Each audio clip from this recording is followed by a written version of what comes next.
किसी ने क्या खूब कहा है कि पूरी दुनिया जीत सकते हैं अच्छे संस्कार से, और जीता हुआ भी हार सकते हैं हम अपने अंदर के अहंकार से। नमस्ते दोस्तों, मैं आपका दोस्त अफसर आज फिर से एक छोटी सी कहानी के साथ। दोस्तों, एक बार एक राजा अपने कैद खाने से 2 गुलामों को बुलाए। राजा ने सुंदर दिखने वाले पहले गुलाम से बातचीत की। वो बड़ा ही बुद्धिमान और मीठा बोलने वाला था। राजा ने जब दूसरे गुलाम को बुलाया तो उन्होंने देखा कि वो दिखने में नॉर्मल और फूहड़ दिख रहा था। राजा को उसे देखकर खुशी नहीं हुई, और तब दोस्तों राजा ने पहले गुलाम को नहा धोआकर आने के लिए बोला और दूसरे गुलाम की परीक्षा लेते हुए कहा कि तुम अपने बारे में कुछ बताओ। तुम्हें देखकर उन बातों पर यकीन नहीं होता जो तुम्हारे साथी ने तुम्हारे लिए कही है। वो तुम्हारी बहुत सारी कमियां गिना रहा था। ये बात सुन फूहड़ दिखने वाला गुलाम कहता है कि अगर उसने कहा है तो सच ही कहा होगा। वो बड़ा ही भला और नेक दिल इंसान है। उसने जो भी कहा होगा महाराज सच ही कहा होगा। मैं उसकी बुराई नहीं करूँगा, लेकिन आप फिक्र मत कीजिए, मैं खुद को सुधारने की कोशिश करने की कोशिश करूँगा।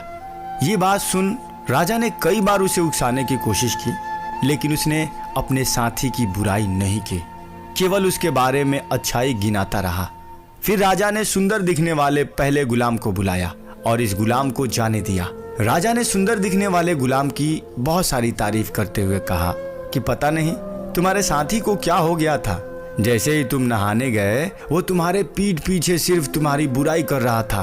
ये सुनते ही दोस्तों सुंदर गुलाम ने चिढ़कर कहा कि महाराज, क्या मैं जान सकता हूँ उस नामुराद ने क्या कहा होगा।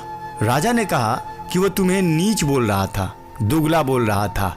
उसने कहा कि तुम दूसरों के लिए सरदर्द हो, और भी बहुत सारी बातें। अब क्या दोस्तों, ये सुनते ही सुंदर दिखने वाला गुलाम का पारा चढ़ जाता है। चेहरा लाल पीला होने लगता है। वो अनाप शनाप बकने लगता है और बदसूरत गुलाम का बुराई किए जा रहा था। दोस्त, ये सारी चीज देख राजा कहते हैं क्या गुलाम, अब बस कर दो, हद हो गई। वो सिर्फ गंदा रहता है, लेकिन तुम्हारी तो सोच, तुम्हारी रूह भी गंदी है। केवल ऊपर से तुम साफ सुथरा दिखते हो। ये बात कह दोस्तों राजा उसे फटकारते हुए भगा दिए। छोटी सी कहानी है, लेकिन बहुत बड़ी बात सिखाती है कि सामने वाला आदमी हमारे बारे में क्या सोचता है ये जरूरी नहीं, हम सामने वाले के बारे में क्या सोचते हैं, कैसे सोचते हैं, ये जरूरी है। इसलिए दोस्तों खुद वो बदलाव बनिए जो आप दुनिया में देखना चाहते हैं। आपसे जितना हो सके दूसरों को प्यार दीजिए, उनकी रिस्पेक्ट कीजिए, उन्हें इज्जत दीजिए, क्योंकि नफरत को नफरत से नहीं सिर्फ प्यार से जीता जा सकता है।